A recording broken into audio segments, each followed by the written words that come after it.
Je m'appelle Patrick Rothkegel, je suis directeur général de Andéo. Andéo, c'est une association qui, dont les fondateurs sont les fédérations et les unions et les associations nationales du handicap. La finalité d'Andéo, en une phrase, c'est quel que soit mon handicap, quel que soit mon lieu d'habitation et quelles que soient mes ressources, je dois pouvoir trouver dans mon environnement de proximité des services adaptés et compétents. Andéo a travaillé sur la qualité des services, notamment en créant un label qui s'appelle Cap Andéo, avec un référentiel adapté aux attentes des personnes en situation de handicap. Si un service veut être labellisé Cap Andéo, ça veut dire qu'il est en capacité de faire des offres de services entre 6 heures le matin et 23 heures le soir. Deuxième exemple, c'est les personnes handicapées qui disent je n'arrête pas de devoir expliquer ce qu'est mon handicap à des intervenants qui n'en savent rien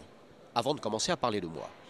Un service qui veut être labellisé Cap Andéo s'engage à former ses intervenants sur les différentes formes de handicap. La plus prochaine actualité concernant Andéo, c'est la création d'un observatoire national des aides humaines. Il existe aujourd'hui un observatoire national des aides techniques qui est placé aux côtés de la CNSA. Il n'existe pas d'observatoire des aides humaines. Et c'est la raison pour laquelle Andéo prend l'initiative de créer cet observatoire. Mais comme pour tout ce qu'a fait Andéo, je vous ai parlé du référentiel de labellisation. Le référentiel de labellisation, il a été construit avec 27 institutions autour de la table. En clair, les différentes parties prenantes.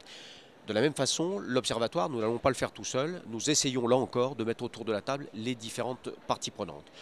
Cet observatoire devrait voir le jour dans le cours du premier semestre 2014.